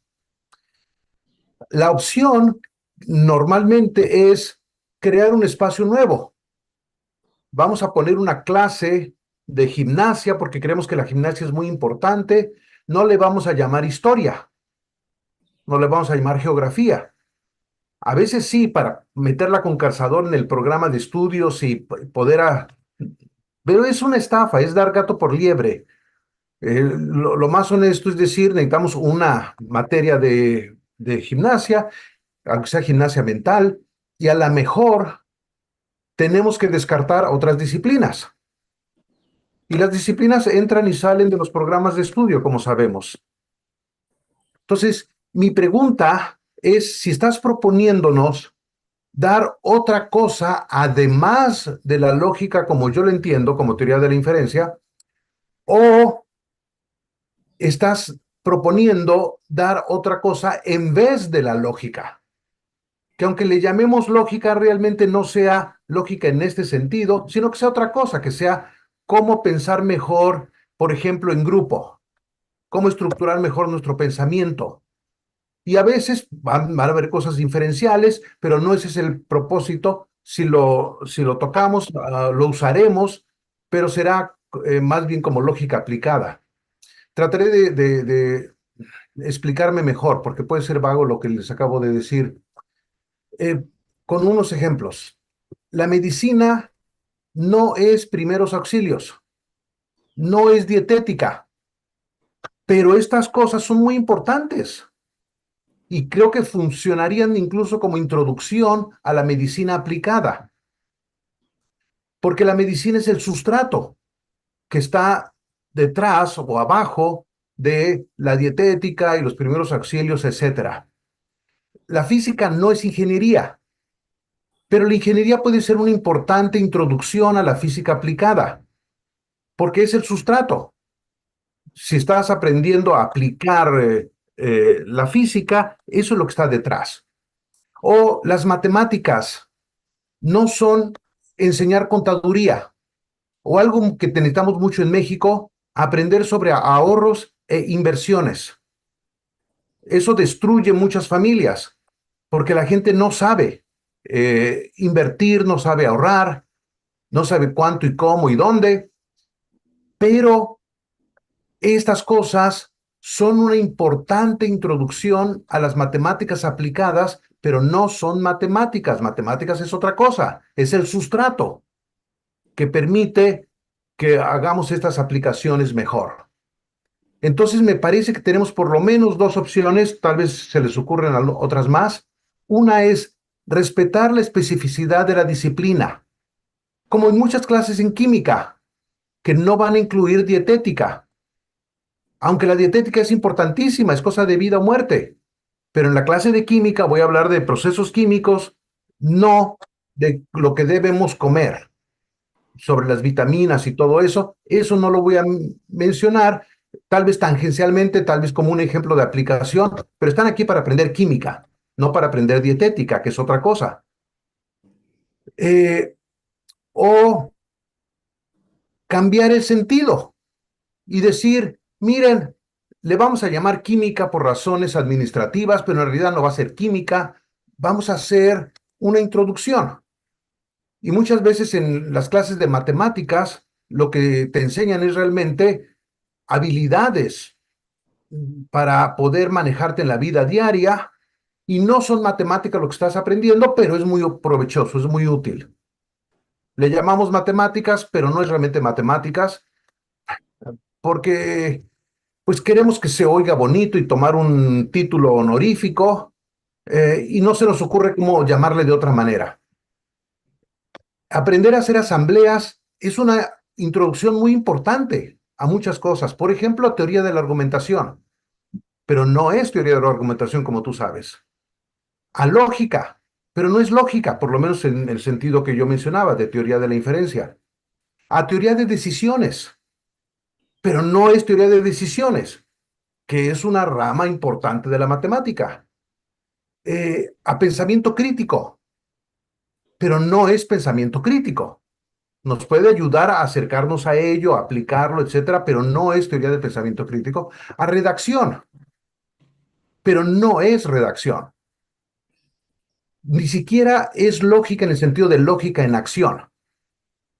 Entonces, me parece que si nos ponemos muy quisquillosos, no diste una clase de lógica. Y tal vez sea bueno que hayas dado otra cosa que es importantísimo y necesario para los estudiantes, pero me gustaría entender tu propuesta de si estás ofreciéndonos, si estás proponiéndonos dar esto, por ejemplo, de cómo manejarse durante una asamblea, además de enseñar lógica, entendiéndole mi sentido de teoría de la inferencia, o en vez de dar lógica, que ya no demos lógica, sino que demos este tipo de habilidades que son tan importantes y necesarias para la vida social. Y creo yo, para toda nuestra vida, incluyendo la más íntima y personal. Entonces, ¿cuál es realmente tu propuesta, Luis Carlos? Y muchas gracias. Esto es importantísimo y muy valioso. Te felicito.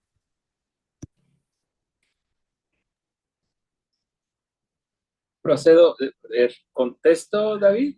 Sí, Carlos, adelante. Bueno, antes que nada, agradezco mucho tus comentarios, tu presencia, tu escucha. tus reflexiones, Raimundo. Realmente aprendo mucho. Preciso que me inscribí no al diplomado, sino al curso de educadores críticos. Quisiera yo tomar el diplomado, pero bueno, a veces las condiciones no dan. Al curso me inscribí, y qué bueno que haces la precisión de qué se trata el curso. Respecto a la pregunta de qué es lo que yo estoy proponiendo, bueno, podría decir que mi propuesta es que en la enseñanza de la lógica que se da en el bachillerato, si bien es importante e imprescindible, creo yo, toda la parte del razonamiento y de las inferencias,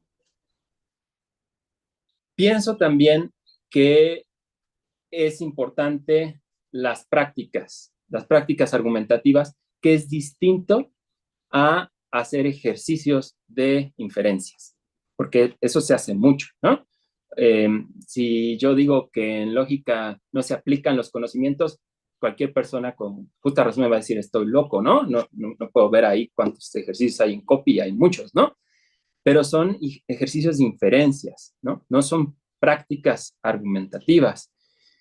Y bueno, el tema de si las prácticas argumentativas deberían entrar dentro del currículum de lógica, de una asignatura que dentro de la malla curricular de la Escuela Nacional Preparatoria se llama lógica, pues eso a lo mejor es una cuestión de cambiarles los nombres, ¿no?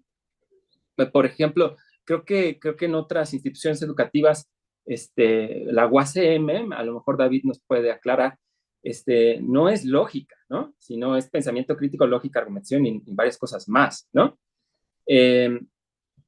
Ahora, en cuanto a si digamos, la asamblea en el aula es una práctica argumentativa y las prácticas argumentativas no son ni pensamiento crítico, ni lógica informal, ni lógica, ni teoría de la argumentación, ni todo lo demás. Pero yo pienso que conjugan todo eso, ¿no? O sea, que en las prácticas argumentativas hay inferencias.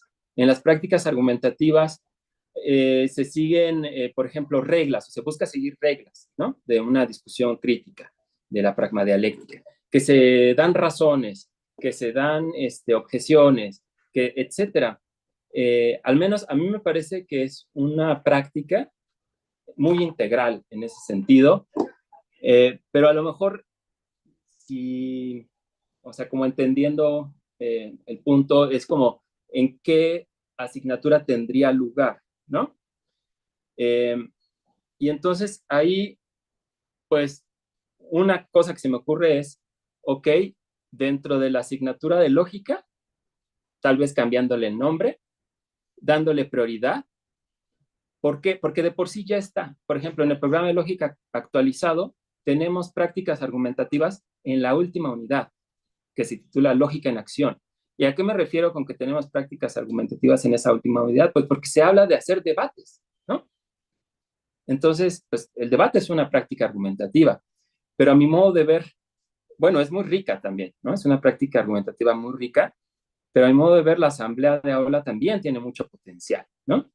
Y yo creo que los debates, las asambleas de aula, los estudios de casos, los seminarios, etcétera, distintas estrategias didácticas argumentativas, sería conveniente irlas estudiando acompañadas de la teoría de la argumentación, de la teoría de la inferencia, etcétera, ¿no? Esa es mi opinión, ¿no?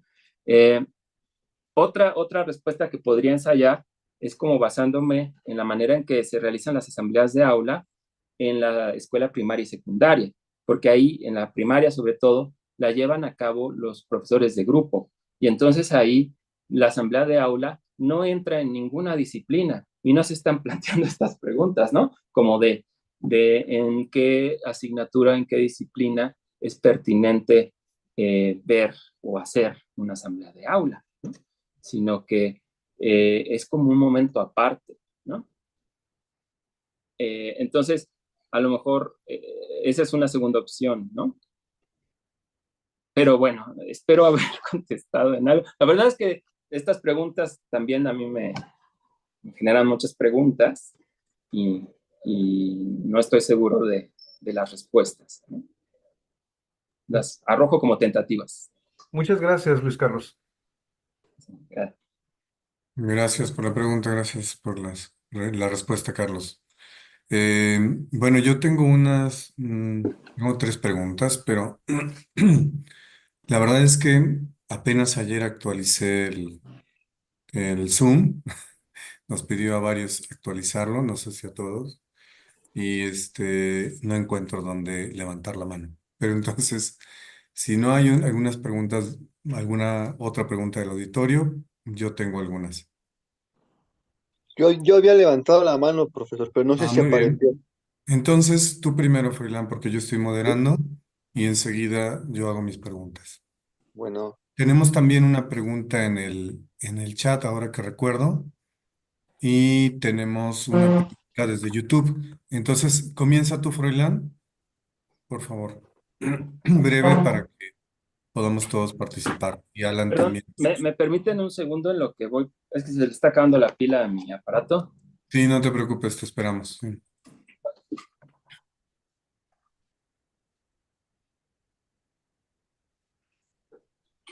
Entonces, como quedan 25 minutos, sería bueno que las preguntas fueran muy concretas. sí, yo haré un comentario y una pregunta que no pasarán de Muy 2 minutos, bien, 2 minutos. muy bien. Va. Tú nos dices cuando estés listo para escuchar la pregunta, Carlos. Voy a tener que cambiar de lugar esto, pero bueno. Sí, Sí, eso a veces pasa con el asunto de conectarla. Bien, pues la puedo formular. Sí, adelante, Froilán.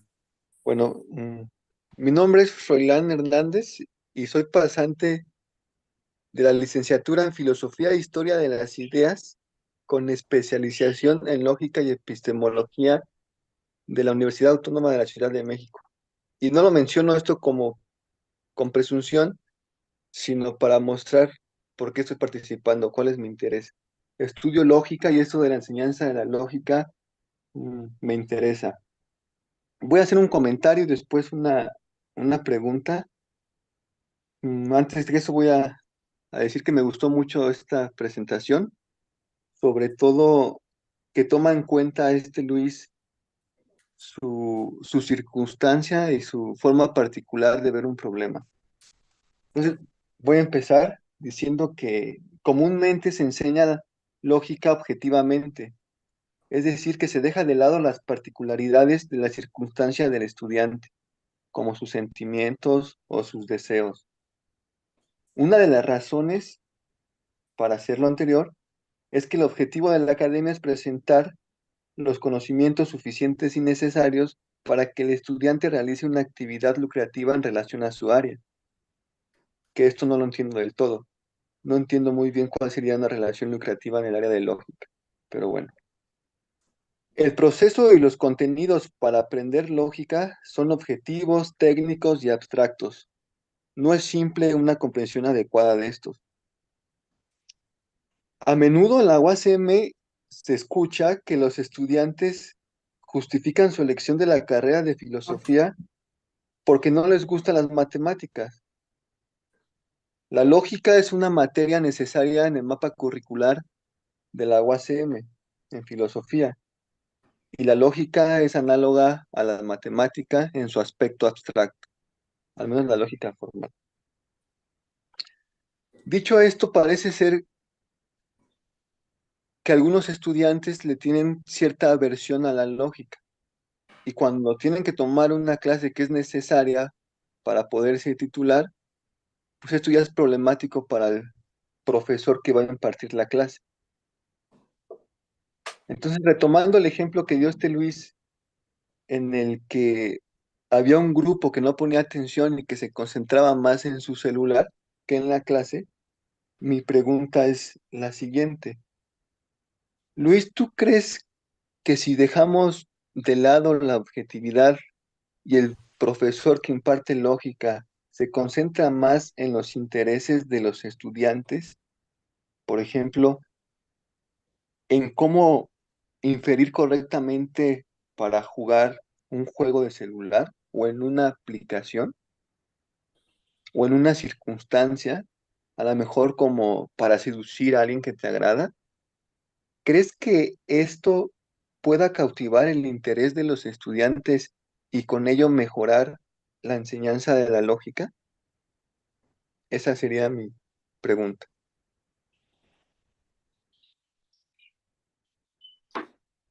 Gracias, Froilán. Adelante, Carlos.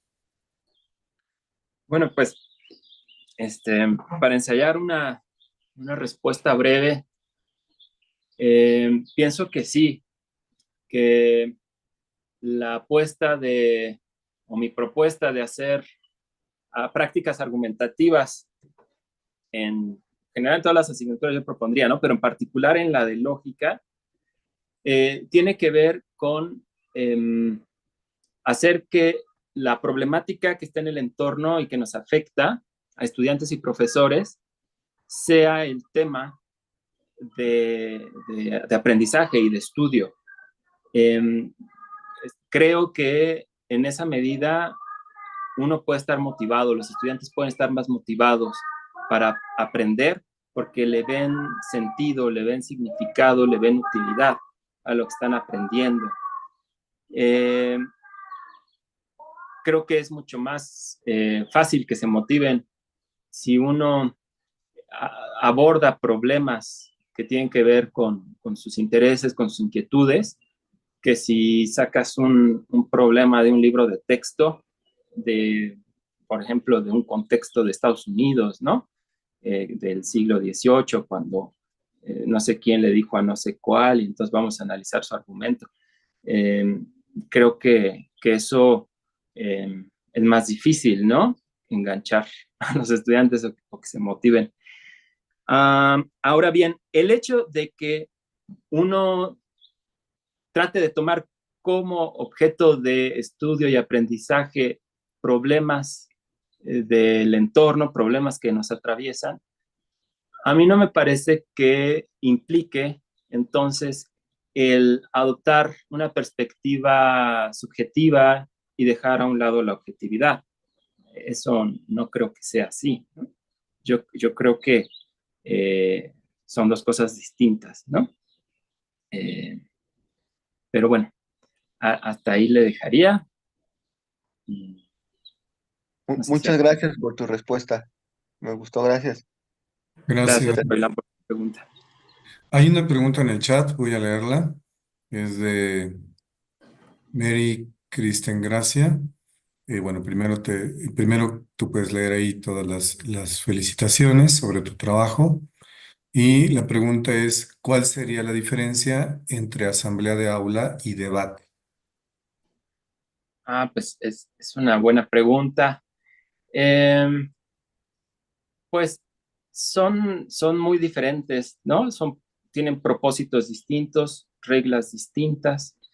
El propósito de un debate racional, no de los presidenciales, sino de un debate racional, es hacer una competencia colaborativa a fin de llegar a un acuerdo en el que se imponga la fuerza de los mejores argumentos, ¿no? Estoy dando como una definición habermasiana.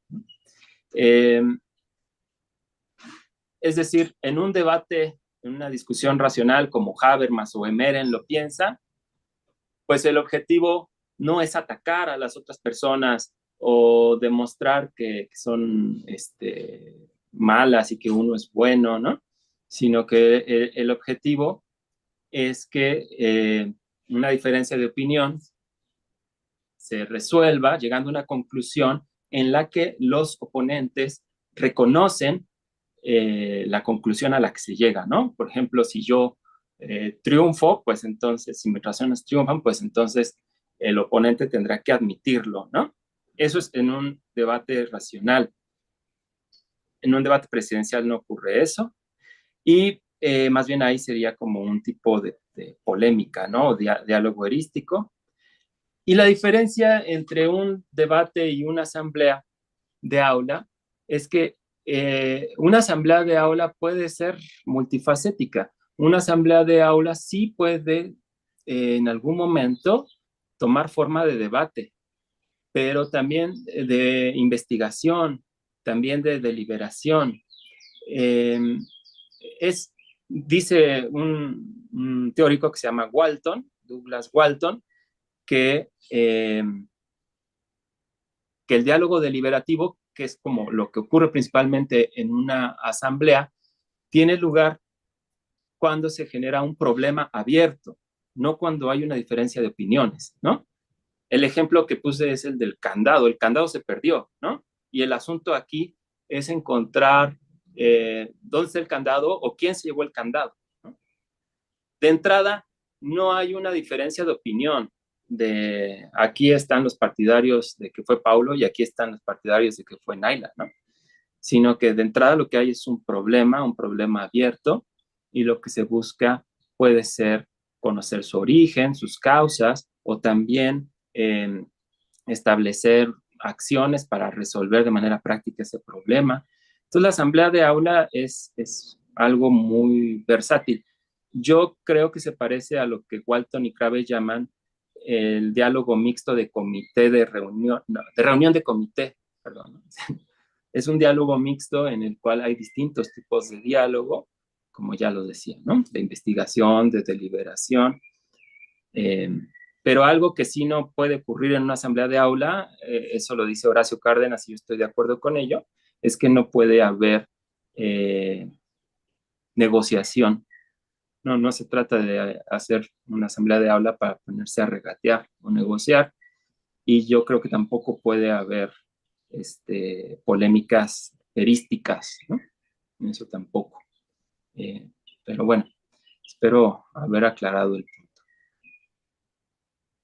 Y gracias por la pregunta y tu asistencia. Un saludo. Sí, bueno, leamos la pregunta ahora que llegó por YouTube, Odette.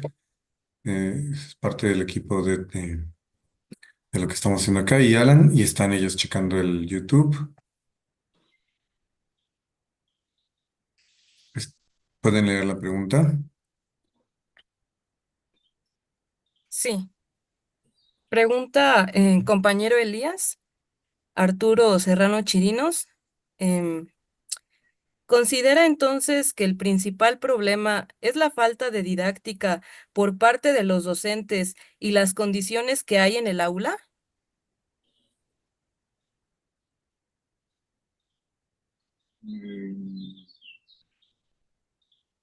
Pues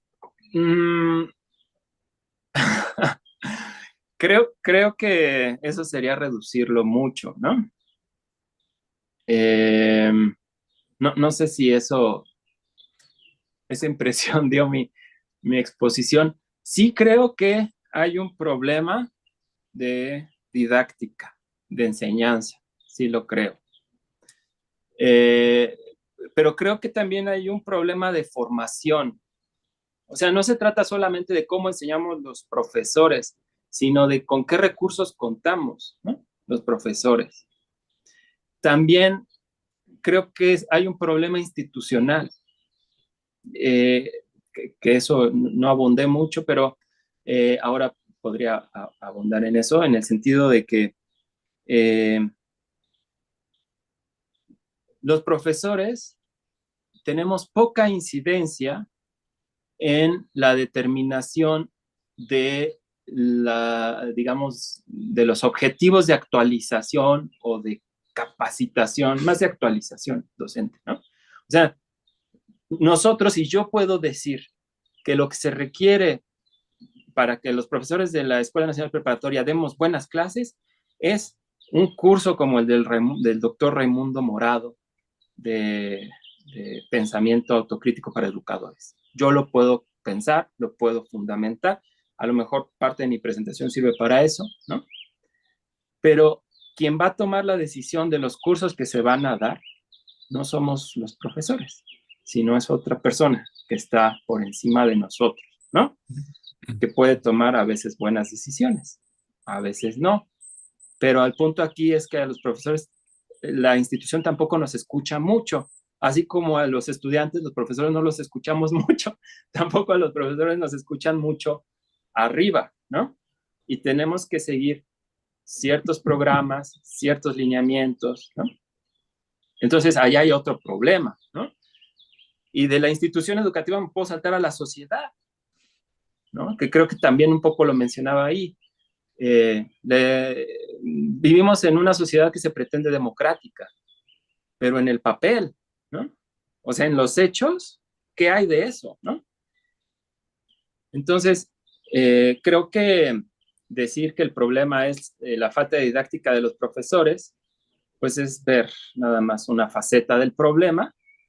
Y bueno, eso además le conviene mucho a las autoridades y a los poderes fácticos, porque entonces profesores flojos y tontos y que no hacen bien su trabajo y todo ese discurso que ya hemos escuchado en las últimas décadas, ¿no? Entonces, yo diría que el problema es más complejo y claro que a los profesores nos corresponde una parte de ese problema y hay que asumirlo, ¿no? Pero también hay que analizar de manera más compleja e integral, ¿no? Gracias. Gracias por la pregunta. Gracias. Hay otra pregunta en el chat ahora, de John Jiménez. Mi pregunta para el doctor Luis es saber por qué esta estrategia implicaría una forma intuitiva de hacer lógica pragmática aplicada a problemas reales de la vida cotidiana. En todo caso, ¿no sería una herramienta netamente argumentativa? Perdón, ¿sería una herramienta netamente argumentativa? Creo que esta pregunta va en el mismo problema que señaló Raimundo, creo. Si con eso podemos enseñar lógica o podemos enseñar argumentación. Ujú. Sí, bueno, yo lo que dije, a ver si me acuerdo bien, si no me estoy desdiciendo, es que en el ejemplo de la asamblea de aula que nos presenta Horacio Cárdenas en su libro respecto al candado, ¿dónde quedó el candado y quién se lo llevó? Yo lo que ponía ahí de manifiesto era que los chicos de manera intuitiva estaban planteando recusaciones, razonamientos abductivos, argumentación compleja, tesis con matizadores, etcétera, etcétera. A eso era a lo que yo me refería, ¿no? Ahora, considero que una práctica argumentativa, como es la asamblea en el aula, pero como puede ser también un debate y demás, una práctica argumentativa, a mí me gusta la definición que ofrece Hubert Marro, que la argumentación es pedir, dar y examinar razones, ¿no? O sea, sí estoy de acuerdo en que en una práctica argumentativa no se trata solamente de intercambiar enunciados, ¿no? Sino que en ese intercambio de enunciados, como estamos tratando de dar apoyo a una cierta idea, entonces también estamos evaluando, ¿no? Si son buenas razones, si en efecto da apoyo, qué se puede, con qué otras razones podemos comparar lo que nosotros estamos planteando, ¿no? Y bueno, entonces, en ese sentido, creo yo que una práctica argumentativa sí podría formar parte de un curso, no sé cómo se le podría llamar, ¿no? Eso sí. Pero sí podría formar parte. Y yo como lo imagino es que desde el inicio hubiera, digamos, sesiones prácticas y teóricas, en la que las sesiones teóricas fueran acompañando la práctica, poniendo de manifiesto qué es lo que de manera intuitiva uno hace, ¿no? Para que de esa manera, mediante el conocimiento teórico, apoyándonos en diversas herramientas, ¿no? Como de diversas teorías, teoría de la inferencia, teoría de la comunicación y demás, entonces podamos apoyar la práctica, ¿no? El ejemplo que se me ocurre es, por ejemplo, la natación. uno puede nadar de manera intuitiva y librarla, no ahogarse, ¿no? Pero si uno quiere mejorar el estilo de nado, la eficiencia, te puede servir estudiar biomecánica, ¿no? Y entonces ahí estudias cómo hacer la brazada para arrastrar la mayor cantidad de agua con el menor esfuerzo y demás, ¿no? Entonces, esos conocimientos teóricos te pueden ayudar a la práctica. Y así es como yo lo imagino, ir acompañando las cosas y no pretender que después de echarte el 80% del curso de conocimientos teóricos, entonces al final, si es que hay todavía tiempo y no se acabó ya el calendario escolar, entonces vamos a hacer un debate, vamos a hacer una asamblea. Yo creo que así no funciona y así es como se está haciendo actualmente, ¿no? Y por eso yo creo que pues la lógica, al menos en lo que yo he visto en la Escuela Nacional Preparatoria, tiene muchas áreas de oportunidad todavía, ¿no? Espero haber explicado la respuesta y gracias por la pregunta. Gracias. Voy a abusar un poquito en esto quedan 5 minutos y quisiera plantearte algunas preguntas, aunque no, aunque después las charláramos, no sé. Eh, espero que no sean muy, digamos, creo que se pueden contestar rápidamente. Bueno, primero quería aclarar que, bueno, no entendí bien que habías mencionado de la Autónoma de la Ciudad de México. Bueno, afortunadamente tenemos en la licenciatura de Filosofía e Historia de las Ideas tanto cursos de lógica como cursos de pensamiento crítico. Nos ha costado mucho trabajo y algunos no son completamente obligatorios, pero creo que hasta ahora, por lo menos la Academia B de Filosofía e Historia de las Ideas, que está en San Lorenzo Tezonco, ha logrado persuadir a los alumnos de cursar Lógica 1 y Lógica 2 y algunos seminarios. Hay bastantes seminarios que ofrecen los profesores sobre cosas más teóricas de lógica formal. Y nos ha costado mucho trabajo ir introduciendo también una especie de cadena de cursos alrededor de pensamiento crítico y argumentación, que van desde el ciclo básico al ciclo superior. Entonces los tratamos como cosas en general separadas, ¿no? Pero vinculadas, ¿no?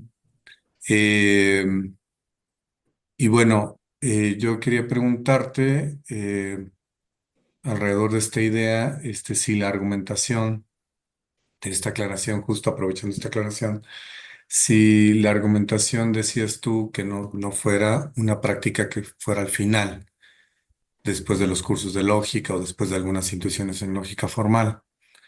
Y fíjate que yo creo que hay toda una controversia respecto de eso. Hay quienes dan pensamiento crítico y lo dan como introducción a la lógica, y hay otras personas como yo que pensamos que va al final. Es decir, que primero las intuiciones sobre teoría lógica y luego los ponemos a hacer cosas sobre argumentación.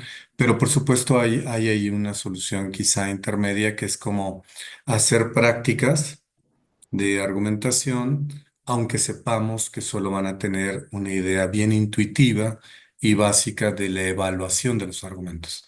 Mi experiencia es que no son capaces de hacer una evaluación de argumentos si no tienen cierta idea de qué significa validez, ¿no?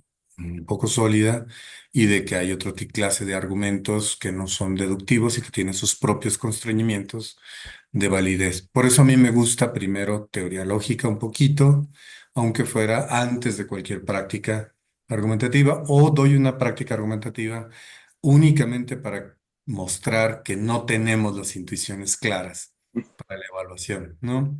Y después, con esa idea de organizar una discusión entre los estudiantes y un poco, como tú decías, uno de los autores mencionaba, que tú trabajas, que es un poco una manipulación benévola, ¿no? Sin afán de engañar, ¿no?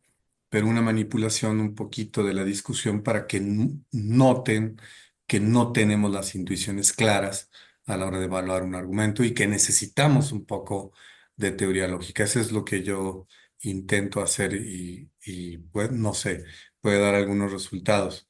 Pero me parece que en algunos casos, por ejemplo, en la Facultad de Filosofía y Letras, que yo doy normalmente el curso de Lógica 3, que es argumentos filosóficos, análisis de argumentos filosóficos, entre otras posibilidades. Ahí veo que hay un aprovechamiento mayor en términos de que todo el mundo tiene que haber cursado Lógica 1 y 2 antes de meterse a Lógica 3.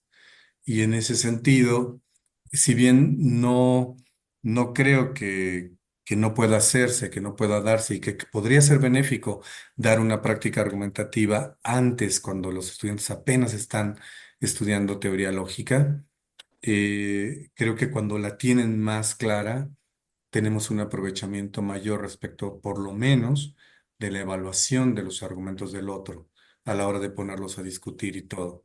Esa es mi experiencia y me encantaría seguirla discutiendo contigo sobre eso, porque en efecto sí creo que hay esa posición didáctica está como dividida entre la gente que da pensamiento crítico y algunos quieren colocarlo al principio como una mera introducción y otros pues lo hacen con toda solidez hasta después, ¿no? Digamos, más fuertemente hasta después, no digo que no puedan hacer prácticas antes. Esa es una de las preguntas. Las otras dos las guardo y las podemos charlar después por el tiempo, pero tienen que ver con el objetivo de la asamblea como resolución de problema. Y no estoy muy seguro de si tendría que estar dirigida más bien a desarrollar habilidades de argumentación, por ejemplo, creo que hay un problema ahí interesante de abordar pedagógicamente sobre la idea de construir conocimiento colectivo, que era la segunda de las condiciones que tú ponías en una de las láminas, ¿no? Porque creo que a veces los docentes no entendemos bien qué sería construir el conocimiento de manera colectiva, porque entonces resultan versiones muy raras del conocimiento sobre un aspecto particular, ¿no? Y es un problema, creo, importantísimo pedagógicamente hablando, porque todo mundo en la línea constructivista diría, sí, hay que construir el conocimiento con los estudiantes, pero algunos piensan que eso es que los estudiantes se queden con cualquier idea de lo que es la física o lo que es la biología o lo que fuera, ¿no? Ujú, Entonces, ujú. tenemos que tener ahí un equilibrio que es difícil. Pero si quieres estas últimas dos preguntas, nada más las dejo así y luego podemos establecer un diálogo, e incluso lo podemos comunicar a la gente que ha asistido y pero por el tiempo quizá, o elige tú cuál de las tres contestar. Sí, sí. Bueno, gracias David por las preguntas. Eh, Creo que, bueno, a mí me da gusto que las inquietudes que yo me he planteado, sin ser docente de lógica y teniendo muy poca experiencia, pero muchos ánimos, me da gusto que esas inquietudes encuentren eco pues no solo en los que están aquí presentes, sino tú mencionas que es como algo que les preocupa, ¿no? A muchas personas que se dedican a la enseñanza de lógica. Eh, entonces, pues, bueno, mis intuiciones son que, a ver si entiendo bien tu primera pregunta, es como, ¿cómo me posicionaría yo entre estas dos posturas, ¿no? De pensamiento crítico primero, lógica después, o lógica primero, pensamiento crítico después. Esa sería tu primera pregunta. Sí, Sí, bueno, si es así, eh, lo que yo imagino, lo que a mí me gustaría hacer si volviera a tener la oportunidad de dar un curso de lógica, ¿no? Y entonces pudiera yo venir acá y mostrarles resultados, es que a mí lo que me gustaría hacer es llevar a la par las dos cosas, ¿no? No sé si pensamiento crítico, no me queda muy claro aún eh, cómo el pensamiento crítico se relaciona con las prácticas argumentativas, no lo sé, ¿no? Pero lo que me gustaría a mí llevar a la par es, digamos, las prácticas argumentativas con la teoría que tiene que ver con los argumentos, con los razonamientos, con el pensamiento crítico, ¿no? Y no tanto de que primero una cosa y luego la otra, o viceversa, ¿no? Ahora, entiendo la preocupación y claro que cualquier persona, si nosotros hacemos una asamblea de aula o un debate a las primeras, ¿no? Lo que vamos a obtener va a ser una cosa muy caótica, ¿no? Y con muchos problemas, ¿no? Pero creo que eso es el potencial también, ¿no? Y creo que lo interesante, como tú bien señalas, y no creo que es manipulación, pero lo que tú haces de decirles, miren, esta práctica que hicimos, así como de novatada, de mi primera chamba en las prácticas argumentativas, vean qué problemas tuvo aquí y allá, ¿no? Yo no creo que eso sea manipulación, yo creo que es precisamente la función del docente, ¿no? Y siguiendo ese ejemplo que tú das, ¿por qué no repetirlo, no? A lo mejor no todas las clases, porque entonces se va a volver engorroso, ¿no? Y no te va a permitir avanzar en otros contenidos y temas bien importantes.